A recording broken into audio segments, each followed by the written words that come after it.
Your honour, ढोलक की हत्या मेरे सहायक वरुण ने नहीं बल्कि उस व्यक्ति ने की है जिसने पहले सुपर मॉडल मनदीप कोहली को मारा और उसके बाद जब्बार खान को।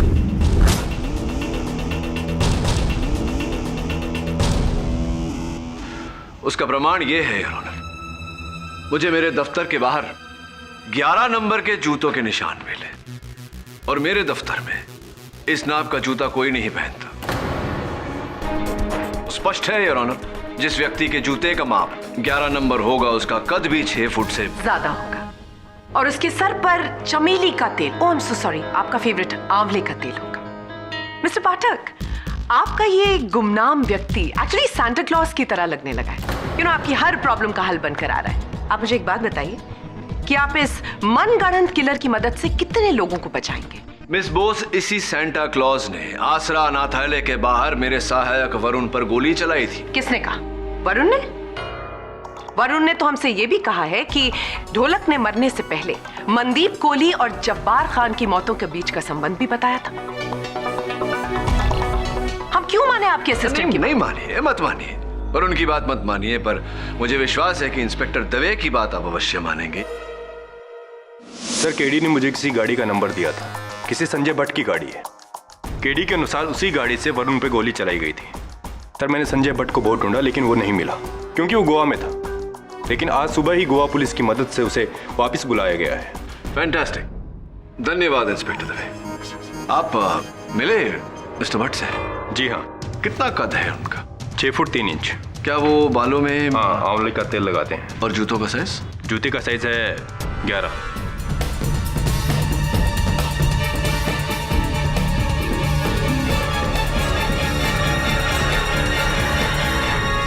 लेकिन सर, मेरे हिसाब से इस आदमी का इस खून से कोई ताल्लुक नहीं है। आप खुद देख लीजिए।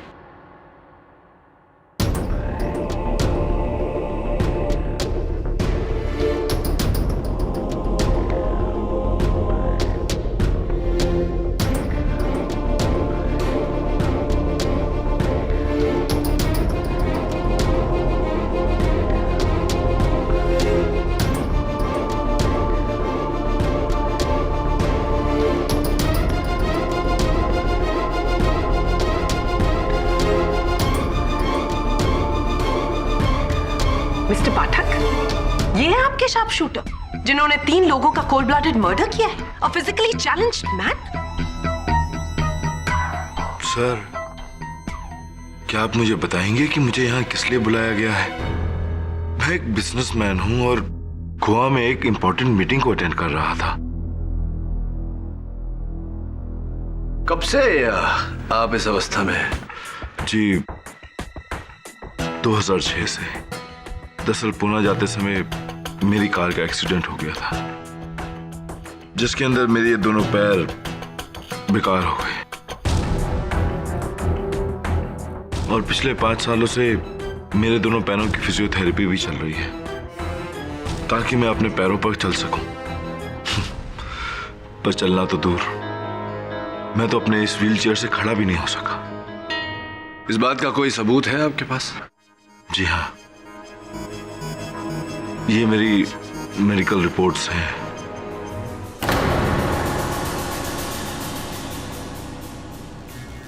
यही आपको मेरी हालत बयान कर देगी। MRI reports, X ray reports, hospital bills, diagnosis, इसमें सब कुछ। Oh my God, mister Bhatt पिछले 5 साल से इस कुर्सी के मोहताज हैं।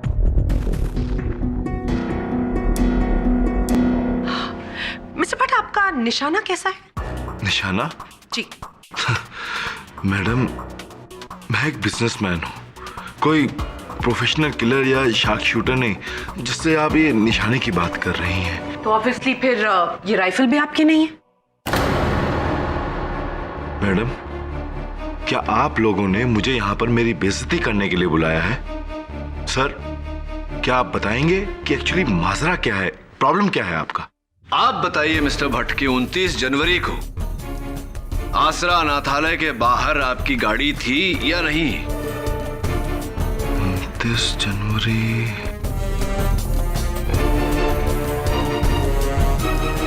सर, आसरा अनाथालय के सामने एक मंदिर है, जहां मैं दर्शनों के लिए अक्सर जाया करता हूं। शायद हो सकता है कि 29 जनवरी के दिन भी शायद उधर से गुजरा हूं।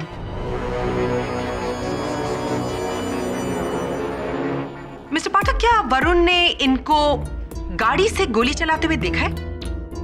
Obviously not.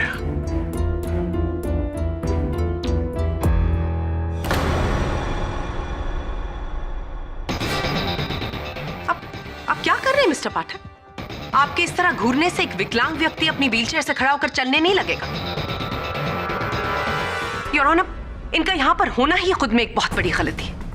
योर ऑनर, वही कद, जूतों का वही नाप, सर में वही तेल, क्या ये सब संयोग है? मिस्टर पाठक, जो है वो आपके सामने है। आप इन्हें झूठा साबित करने की कोशिश कर रहे हैं, इन मेडिकल रिपोर्ट्स को झुठलाकर।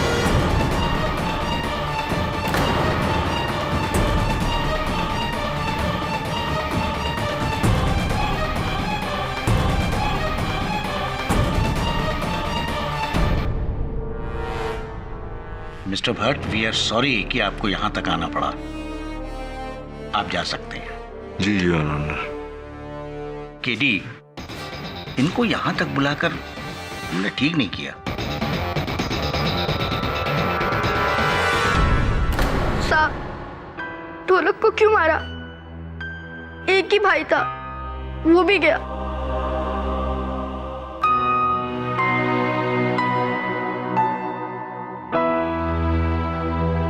ढोलक को मारा क्योंकि मैं गहरा राज जानता था। तेरे साथ ढोलक ने कभी मनदीप कोहली के बारे में कोई बात की क्या? नहीं तो, ये नाम तो मैं पहली बार सुन रहा हूँ, मेरे को नहीं पता। अच्छा सुन, तो यहां से बाहर निकलेगा ना, तो साथ में बैठ के तेरे लिए कोई अच्छा नाम ढूंढेंगे। 212 क्या होता है? मेरा तो नाम फिर भी समझ में आता है, आपका तो समझ में भी नहीं आता। केडी, ये केडी का मतलब क्या होगा भला? अब ये सवाल तो 11 मुल्कों के लोग पूछ रहे हैं। बताऊंगा सबको एक दिन। This is so shocking. कल रात को तो मुझे नींद ही नहीं आ रही थी। ढोलक की हत्या और उसका इल्जाम आपके असिस्टेंट पर। क्या कहूँ, कभी कभी तो लगता है जैसे दुनिया में इंसाफ ही नहीं रहा। नहीं, इंसाफ तो है, और इंसाफ दिलाना ही मेरा काम है। मनदीप कोहली को जानती थी आप? जी नहीं, बस न्यूज़पेपर में उनकी मौत के बारे में सुना था। कोई सुपर मॉडल थी शायद। हाँ, सुपर मॉडल थी। और कुछ उनके बारे में? जी नहीं। ये ढोलक ने कभी आपसे किसी राज का जिक्र किया, कोई बात जो वो छिपाए हुए था? जी नहीं, बस एक बार उसने मुझसे कहा था कि जब बार के यहाँ कोई आदमी काम करता है, रेड्डी। जी हाँ, रेड्डी, और वो उसे दुबई ले जाकर नौकरी दिलवाना चाहता है कमीशन लेकर, और जब बार को बिना बताए। और या इतना ही सर? जी बस इतना ही। अगर मुझे कुछ और ध्यान में आता है तो मैं आपको संपर्क करती हूँ। ढोलक को तो हम नहीं बचा पाए, लेकिन 212 को कुछ नहीं होना चाहिए। जी जी बिल्कुल। आपके समय के लिए बहुत बहुत धन्यवाद।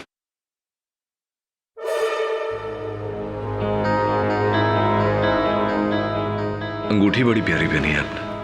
Thank you.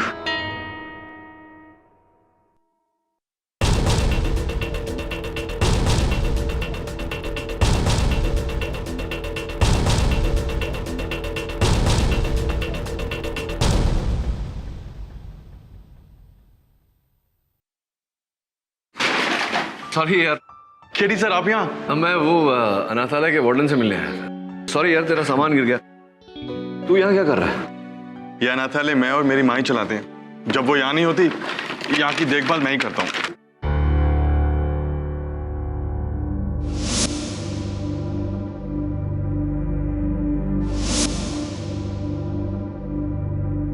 ये किसी नई कंपनी की फोन से? जी, ये इसी कंपनी ने हमारे स्टाफ के लोगों के लिए दिए हैं, और एक फ्री सैंपल भी दिया था।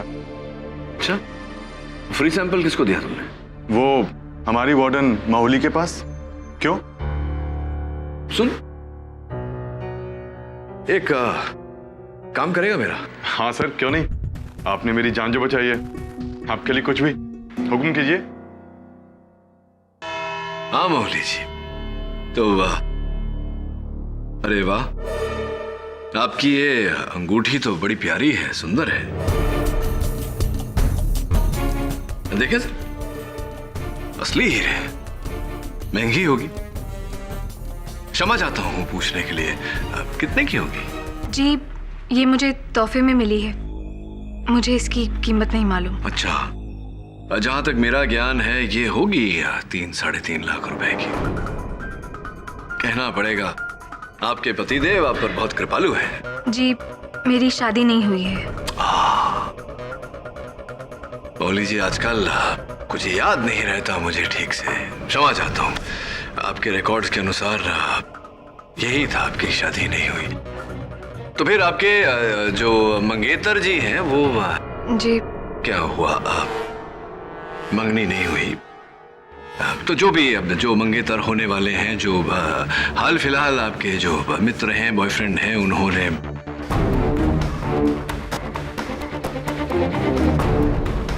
बॉयफ्रेंड नहीं है। तो मौली जी, कौन है आपका इतना बड़ा शुभ चिंतक जिसने आपको इतना महंगा तोहफा यूं ही दे दिया? ऑब्जेक्शन। मिस्टर पाठक मिस मौली की जाती जिंदगी में दखल दे रहे हैं जिसका इस केस से कोई ताल्लुक नहीं है। योर ऑनर, मैं इनकी व्यक्तित्व जीवन में नहीं, इनके व्यवसायिक जीवन में दखल दे रहा हूं, और मेरे प्रश्न का इस केस से बहुत ही गहरा संबंध है। सस्टेन। मिस मौली, आप मिस्टर पाठक के सवाल का जवाब दीजिए। ये अंगूठी आपको किसने दी? सर, मुझे ये अंगूठी मेरी लंदन वाली सविता आंटी ने दी है। वो बहुत अमीर हैं और मुझे बेटी की तरह मानती हैं। वाह वाह, लंदन से गिफ्ट आई है, तो ये मेड इन लंदन होगी? जी नहीं, वो पिछले साल इंडिया आई थी और तभी हम लोग ये अंगूठी लेने के लिए गए थे। ऐसे ही लेकिन मौली जी, पिछले साल तो यूएन की पोस्टिंग में पूरे साल आप चीन में थी।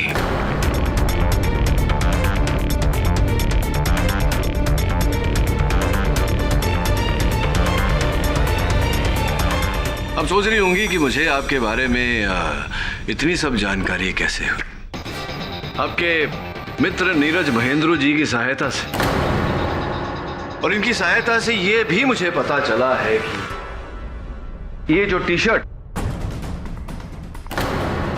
आपके ड्राइवर के खोली में पाई गई, ये टी शर्ट दरअसल ढोलक की है, जिसका अर्थ ये होता है कि ढोलक छिपा हुआ था आपके पास ही, लेकिन आपने किसी को इस बारे में बताया नहीं। क्यों नहीं बताया? बाबूलाल, वो लड़का ढोलक जिसे मैंने तुम्हारे पास छुपाया है, उसे कहीं जाने मत देना जब तक मैं ना कहूँ।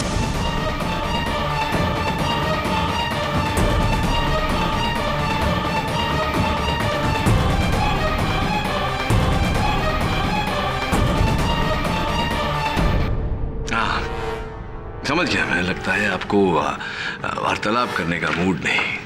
चलिए ये बताइए, ब्लड डायमंड, क्या आपने ये 2 शब्द कभी सुने? जी, अफ्रीका में वो तराशे गए हीरे जिन्हें हासिल करने के लिए कई लोगों की जानें जाती हैं, पर ये हीरा सर्टिफाइड है। सर्टिफाइड है, जायज है, इसकी रसीद भी होगी आपके पास। क्या इसकी रसीद हम सबको ये विश्वास दिला सकती है मौली जी कि इसके पीछे किसी की जान नहीं गई, किसी का लहू नहीं बहा? मौली जी, ये दृष्टिकोण भी बहुत ही विचित्र बात होती है। देखने वालों को आपकी उंगली पर ये चमकती दमकती हीरे की अंगूठी नजर आती है, किंतु मेरी नजरिए से आपके कांधों पर एक 17 साल के बच्चे की लाश का बोझ नजर आता है मुझे।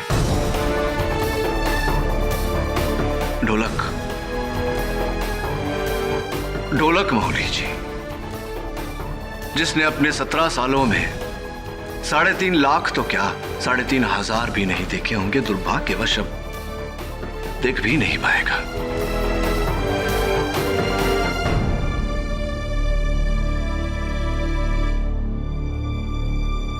क्या हुआ मौली जी, रो क्यों रही है? नहीं, वो आंख में कुछ कचरा चला गया। ढोलक को तो बचा ना सके, अब 212 को कुछ नहीं होना चाहिए। ढोलक को तो हम नहीं बचा पाए, लेकिन 212 को कुछ नहीं होना चाहिए। आप ही के शब्द हैं। मौली जी, आपकी आंखों में ये जो आंसू है, संभवतः झूठ को पिघलाकर सच का रूप दे सकते हैं। कोशिश तो कीजिए सच बोलने की, प्लीज।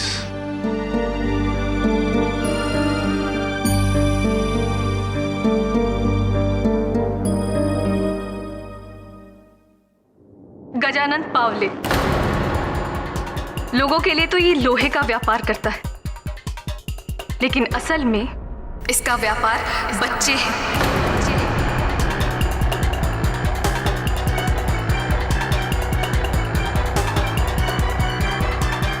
अलग अलग शहरों से बच्चों को लेकर आता है, उन्हें माफिया, डॉन, जब्बार जैसे लोगों को बेचता है।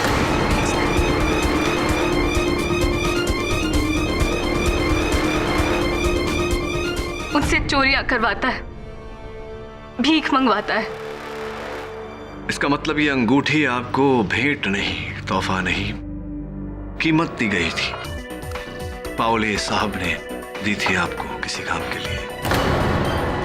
जी हाँ, आपको धमकी देने के लिए।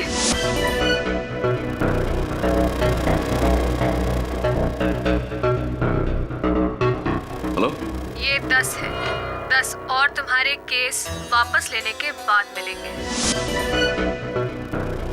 और ढोलक का पता बताने के लिए।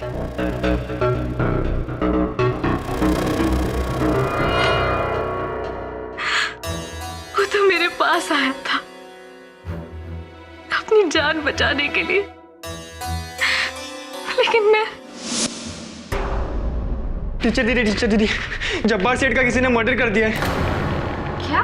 और क्योंकि मैंने उनकी खोली से चोरी की थी, पुलिस मुझे ही पकड़ेगी दीदी। मुझे छुपा दो दीदी, मुझे प्लीज छुपा दो दीदी। ढोलक, तुम बिल्कुल मत घबराओ, मैं तुम्हें हमारे ड्राइवर बाबूलाल के घर पर छुपा दूंगी। तुम्हें कुछ नहीं होगा, तुम बिल्कुल चिंता मत करो। प्लीज। मैं 3.5 लाख की अंगूठी के लिए उसका दिया वादा मैंने तोड़ दिया, लेकिन इससे पहले कि मैं ढोलक को पावले को देती, वो वहां से भाग गया था। और जब्बार खान की मृत्यु में क्या हाथ था आपका? उसके बारे में मुझे कुछ नहीं मालूम, और ना ही मनदीप कोहली की मौत के बारे में कुछ पता है। कुछ तो पता होगा। मुझे इन कत्लों के बारे में कुछ भी मालूम नहीं है, और ना ही ढोलक के कत्ल के बारे में कुछ पता है।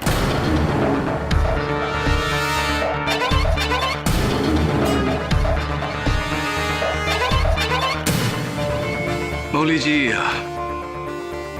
ढोलक पर गोली भले ही आपने न चलाई हो, उसे निशाना तो आप ही ने बनाया है। साहब, ये औरत मेरे को फंसाना चाहती है साहब, क्योंकि इसके अनाथ आश्रम की जमीन पे मैं अपना लोहे का कारखाना खड़ा करना चाहता था। मेरे को विलन समझती साहब। मैं एक इज्जतदार आदमी हूँ साहब, बच्चों का धंधा करने वाला दिखता हूँ क्या साहब? ऐसा है तो साबित करके बताइए ना। देखिए पावले साहब, इतना तो साबित हो चुका है कि आपने वो हीरे की अंगूठी उन्हें कीमत के रूप में दी थी आपके लिए काम करने के लिए। कैसे साबित हुआ साहब? इस झूठी के कहने से? इतना कानून तो अपन भी जानते हैं साहब कि एक आदमी की गवाही से आप किसी को दोषी साबित नहीं कर सकते। ये बिल्कुल सही कह रहे हैं mister Pathak.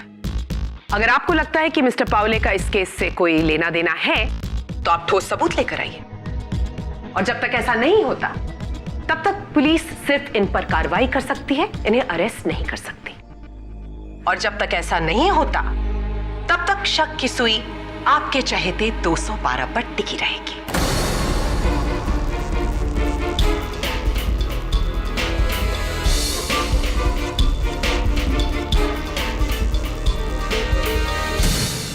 Thank you sir, thank God आपने मुझे छुड़वा लिया। इंस्पेक्टर दवे तो अलग ही ट्रिप पे था। हाँ, लेकिन जब तक ये केस खत्म नहीं हो जाता, असल हत्यारा पकड़ा नहीं जाता, तुझे संभल के रहना होगा, क्योंकि पुलिस तुझे शक के दायरे से बाहर नहीं जाने देगी। ये कितने सारे प्रश्न ऐसे हैं जिनका अब तक कोई उत्तर नहीं। ढोलक ऐसा क्या जानता था जिसकी वजह से उसे मार दिया गया? और वो 6 फुट 3 इंच का आदमी, हु कैन इट बी? कौन हो सकता है? इन सबके पीछे एक ही आदमी है, पावले।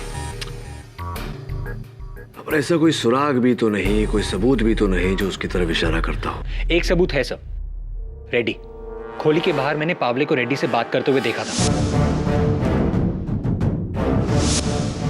अगर हम रेड्डी को तोड़ेंगे तो हम पावले तक पहुंच सकते हैं और पावले के थ्रू असली कातिल तक। और सर मुझे लगता है कि असली कातिल रेड्डी है, क्योंकि इस केस में वही है जो 6 फुट से ऊपर है। तो एक काम कर, रेड्डी से मिल, लेकिन अलग तरीके से। मैं समझाता हूं।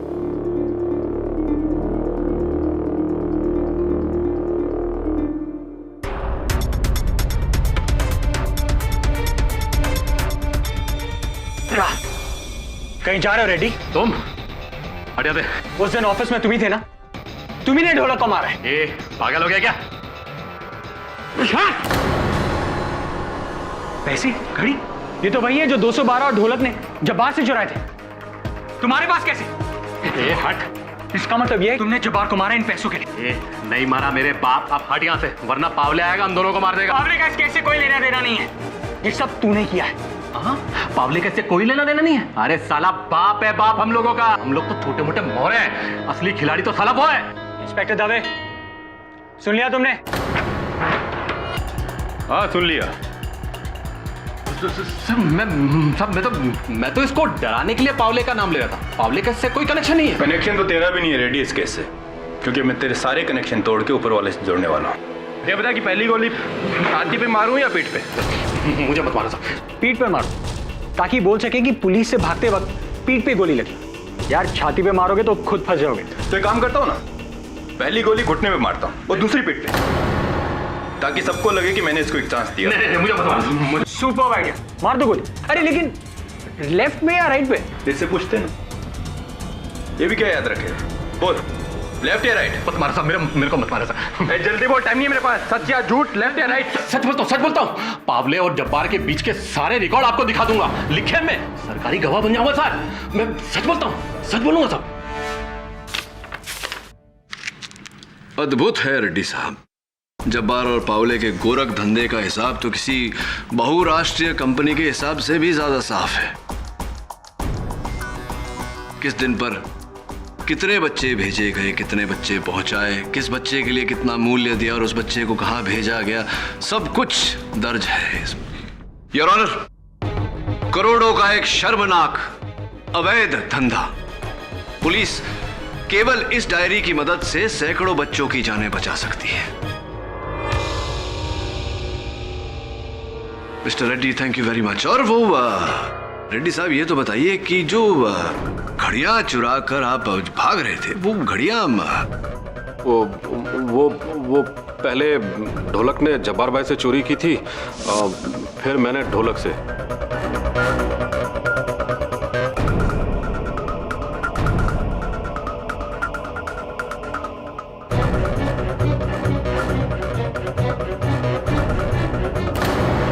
और जब्बार भाई की मौत के बाद वो पानी का ग्लास छुपाकर मैंने 212 को फंसाया, ताकि मैं इस मामले से क्लियर रहूं।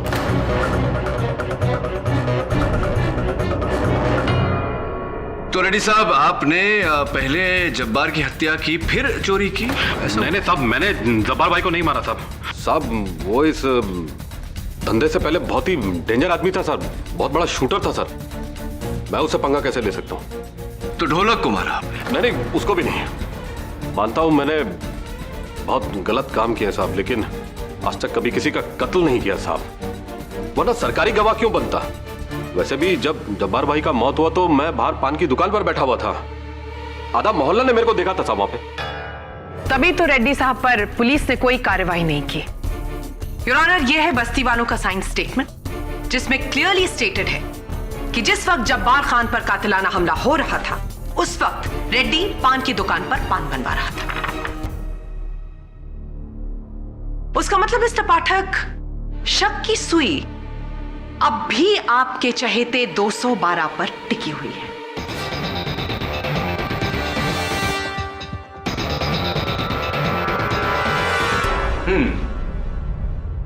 क्या करें हम रेड्डी साहब?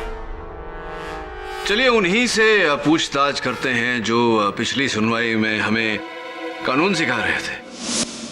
एक ही गवाह के बयान से कुछ साबित नहीं होता, साबित करना है तो सबूत लाओ।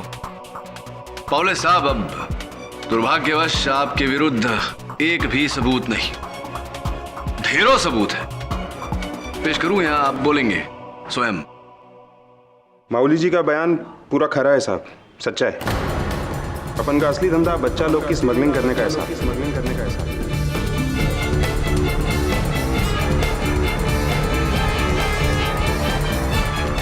जब्बार को बच्चे मैं ही बेचता था साहब, और माऊली जी के जरिए आपको केस छोड़ने के लिए पैसे मैंने ही भिजवाए थे साहब।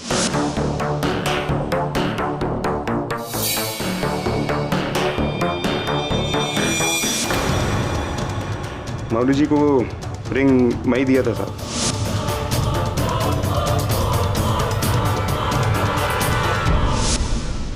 ताकि वो ढोलक को मुझ तक पहुंचा दे। ढोलक को क्यों मारना चाहते थे आप? कारण? जब्बार से पहले 4 साल तक ढोलक अपुन के साथ काम करता था साहब। अपुन के धंधे के बारे में सब कुछ जानता था वो। कैसे जाने देता साहब उसको मैं? हाँ, मैं उसे मारना चाहता था, लेकिन इससे पहले कि मैं उससे पहुंच पाता वो भाग गया साहब। फिर तो आपने मेरे सहायक वरुण पर गोली भी नहीं चलाई होगी। कसम से साहब, मैं किसी को नहीं मारा साहब, ना ढोलक को ना जब्बार को। जब्बार तो मेरा खास आदमी था साहब, उसे मार के मैं अपना नुकसान क्यों करता? उल्टा जब्बार जब से मरा है मेरा तो वाट लगा हुआ है साहब। He's got a point, mister Pathak. Jabbar मरा और उसकी वजह से पावले का ये पूरा रैकेट एक्सपोज हुआ, तो ऑब्वियसली पावले ने जब्बार को नहीं मारा है, ना ही मौली ने मारा है और ना ही रेड्डी ने। आप कितनी ही ब्रिलियंट स्ट्रैटेजी क्यों ना लगा लें, लेकिन अल्टीमेटली बॉल जाकर तो लगनी स्टंप्स पर ही। यानी कि आपका ये केस क्लीन बोल्ड होने वाला है। आपके क्लाइंट 212 पर ना तो कत्ल का इल्जाम हटा है और ना हटेगा।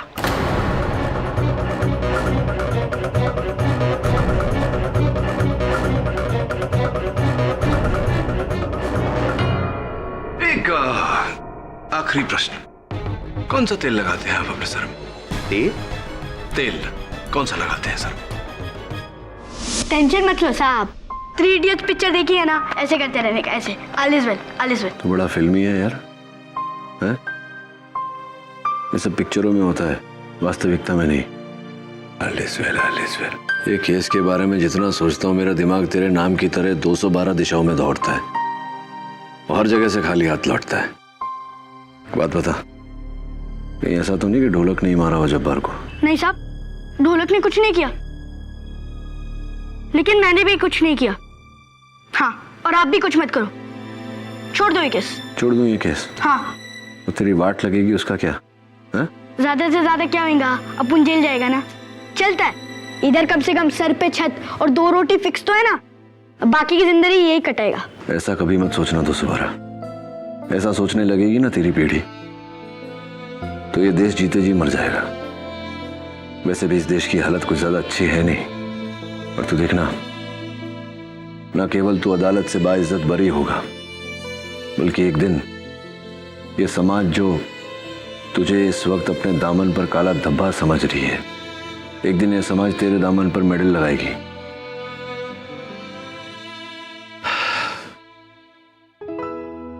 क्या है, तेरी किस्मत बनाऊं उससे पहले तुझे नए जूते ला के देने पड़े।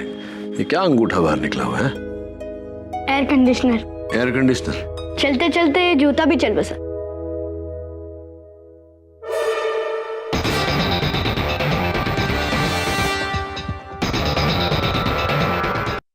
मिसेस बेलीमोरिया, अरे मिसेस बेलीमोरिया कहाँ गई? सर वो है नहीं ऑफिस में। कोई बात नहीं, एक काम कर, जज साहब को एक अर्जी टाइप कर और 212 के केस की जल्द से जल्द डेट की appeal. Right sir, I will do it right away.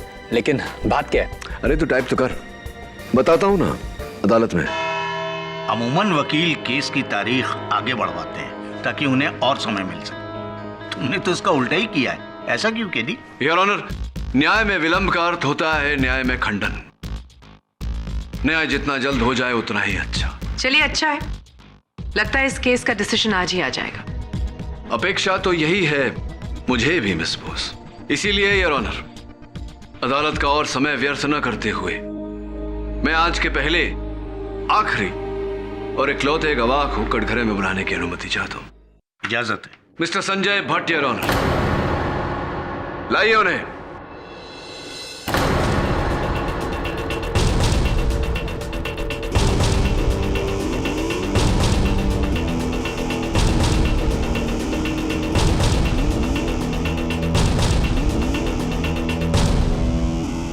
ये क्या ज्यादती है मिस्टर पाठक?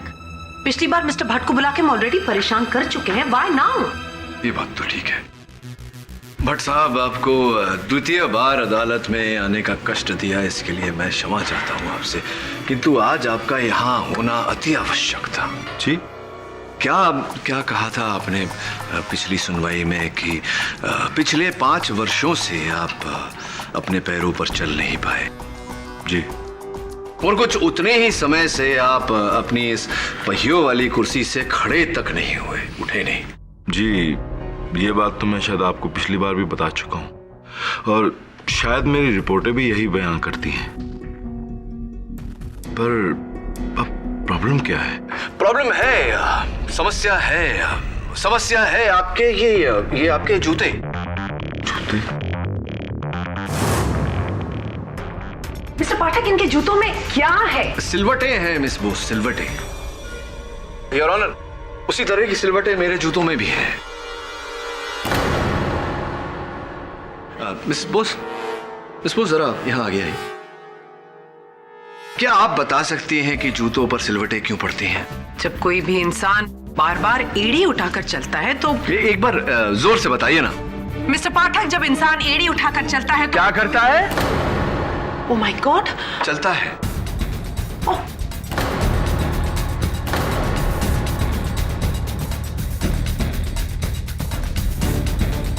जब इंसान चलता है तो उसके जूतों में सिलवटें पड़ जाती है। इसका अर्थ ये हुआ संजय जी कि आप चल सकते हैं। जी, मैं नहीं चल सकता। झूठ बोल रहे हैं आप। आप चल सकते हैं, आप भाग सकते हैं, आप हत्या कर सकते हैं, 1 नहीं, 2 नहीं, 3 हत्या कर सकते हैं। ये आपकी रिपोर्ट्स, MRI, एक्सरे, डायग्नोसिस, ये सब मिथ्या है, झूठ है। बोलिए, झूठ है या नहीं? आप झूठ बोल रहे हैं। ये रिपोर्ट्स एकदम सच्ची हैं। नहीं चल सकते। जी हाँ, मैं नहीं चल सकता। आप खड़े भी नहीं हो सकते। नहीं हो सकता मैं।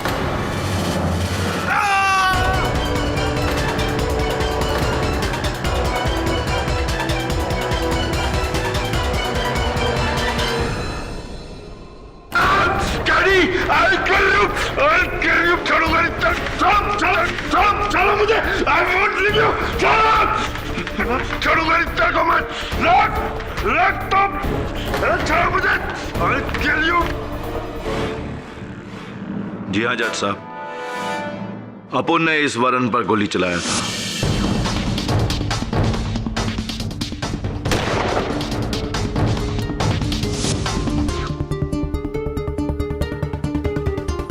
और वो तीनों कातिल, मनदीप,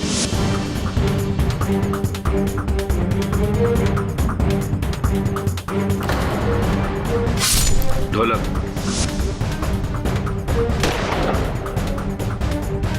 और जब्बार, वो भी अपन ने ही किया था।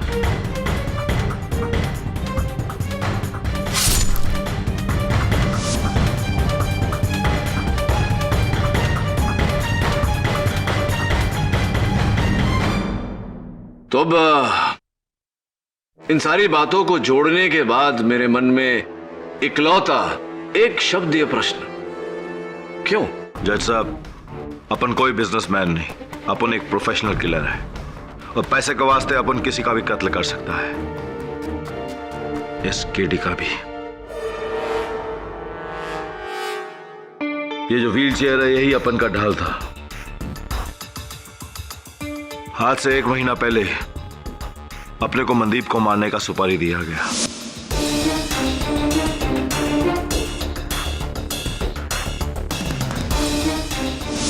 और उसके कुछ ही दिनों बाद अपने को दूसरा सुपारी दिया गया, जब्बार को मारने का।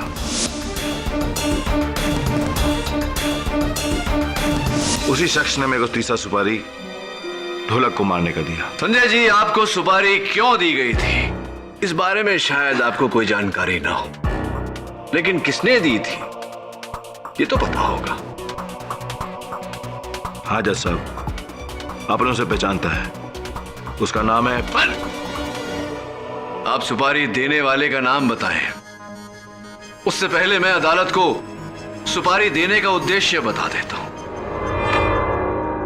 योर ऑनर,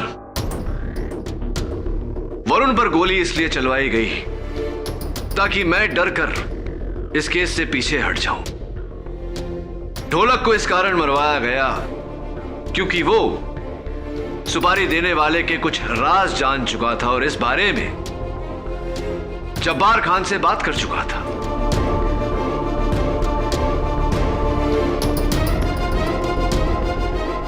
जब्बार को इसलिए मारा गया क्योंकि सबसे पहले सर्वप्रथम मनदीप को मारने की सुपारी जब्बार को दी गई थी, लेकिन किसी कारणवश जब्बार ने इनकार कर दिया क्योंकि उसे इस बात का ज्ञान हो गया था उसे मारना भी आवश्यक हो गया था।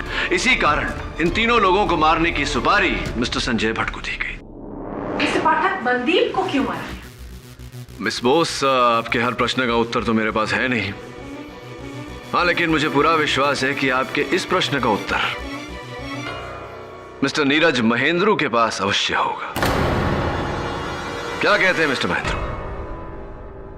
मेरा और मनदीप का ब्रेकअप इसलिए हुआ था क्योंकि वो मुझसे शादी करना चाहती थी और मैं नहीं।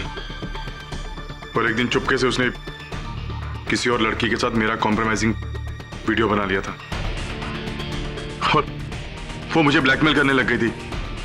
मैं घबरा गया था क्योंकि अगर वो वीडियो बाहर आ जाता, कोई देख लेता तो मेरा सोशल इमेज एकदम खत्म हो जाता।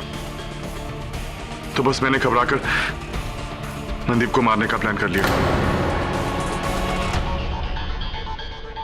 फिर मैं जब्बार से मिला, लेकिन वहां उस लड़के ढोलक ने मुझे देख लिया था।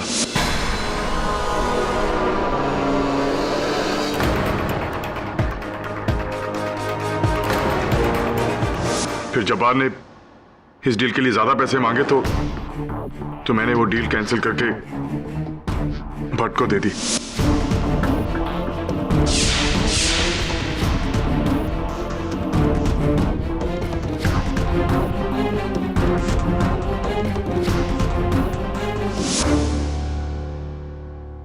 मनदीप मरी, लेकिन जब्बार को भी मारना पड़ा और उस लड़के ढोलक को भी।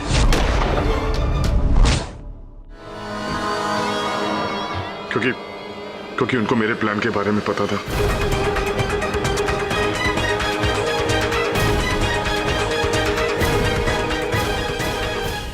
बुजुर्ग कह गए हैं कि मनुष्य की भलाई इसी में है कि वह जल्द से जल्द अपनी भूल स्वीकार कर ले और उस भूल का सुधार कर ले। एक भूल मैंने की थी आपको यहां से रिहा करके, जिसका अब सुधार कर लिया मैंने। The defence rests your honour. यह अदालत नीरज महेंद्रू और संजय भट्ट को मनदीप कोहली, जब्बार खान और ढोलक उर्फ दिनेश राठौड़ के कत्ल के इल्जाम में भागीदार मानते हुए फौरन हिरासत में लेने का हुक्म देती है और 212 को जब्बार खान के कत्ल के इल्जाम से बरी करते हुए रिहा करती है। The case is closed.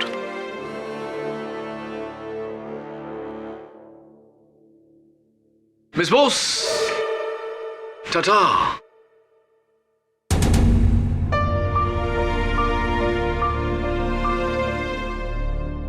अब देख, किसी की जेब वेब मत काटना। साहब, अपन हमेशा सोचता था कि एक दिन अपन भी अपने माँ बाप को ढूंढेगा, लेकिन आप मिल गए तो ऐसा लगता वो मिल गए। आपने जो कहा था वो करके दिखाया साहब। अरे अब तक तो आधा ही वादा पूरा किया है, बाकी का आधा वरुण दे। ये ले, ये रहा पंचगिनी के स्कूल का तेरा दाखिला पत्र। पढ़ लिख ले, फिर आगे चल के जो बनना होगा ना तुझे, डॉक्टर, इंजीनियर, पायलट, मैं हूं तेरे साथ। ओके?